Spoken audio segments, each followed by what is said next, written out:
যে f equal যদি ab হয়, ab একটা অংশ আছে, f এর মানটা গুণ অবস্থায় আছে, অর্থাৎ এটা হচ্ছে এন্ড গেট অবস্থায় আছে। এটাকে যদি আমরা ন্যান্ড গেটে রূপান্তর করি তাহলে এই সমীকরণটার উপরে একটা নট গেট যুক্ত হবে, মানে এই বারটা দেওয়া মানে নট গেট যুক্ত করা। তাহলে দেখো যে ন্যান্ড গেট এর লজিক, এখন আমরা ন্যান্ড গেটের লজিক সার্কিটটা অঙ্কন করবো। দেখো কিভাবে হয়।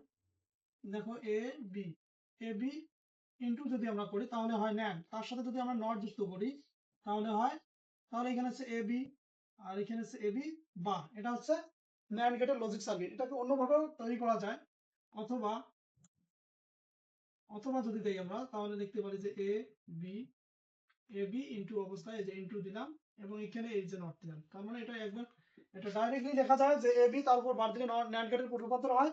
আর এটা এ বি প্রথমত অবস্থায় এখানে অ্যান্ড গেটে পরিণত করতে হবে, তারপর যদি আমরা একটা নট গেট যুক্ত করি তাহলে এটা ন্যান্ড গেটে পরিণত হবে। ন্যান্ড গেটের সত্যক সারণীটা যদি আমরা করি, তো ন্যান্ড গেটের সমীকরণটা হয়, প্রথমত সমীকরণটা হচ্ছে এ বি তার উপর বার, এটা হচ্ছে ন্যান্ড গেটের একটা সমীকরণ। এই সমীকরণটাকে আমরা সত্যক সারণীতে রূপান্তর করবো।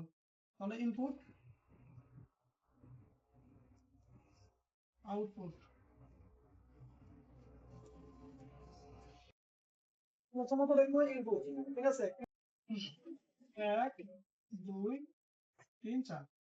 তোমরা জানো এই সত্য সারণীর কিভাবে তৈরি করা হয়, সূত্র হচ্ছে 2 এর পাওয়ার n।